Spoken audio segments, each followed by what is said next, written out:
Kalau cuti raya, aku kena balik kampung jumpa mak bapak. Ni tak balik syahdu tau. Hot FM AM Group. Kepada mereka-mereka yang tak dapat cuti tu, kena sabar, kuatkan iman. Tak macam tu KAG kan?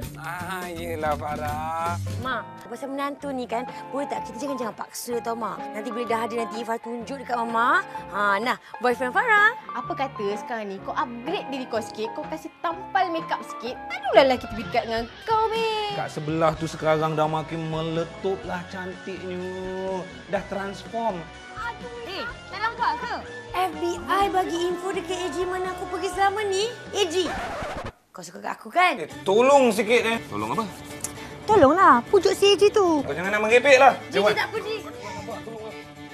Alamak. Baik abang bagi tahu saya. Apa yang abang dah buat dekat belakang ayang? Tak ada buat apa-apa. Saya tak ada apa-apa pun dengan Farah. Kita orang tak skandal. Tidak, dusta.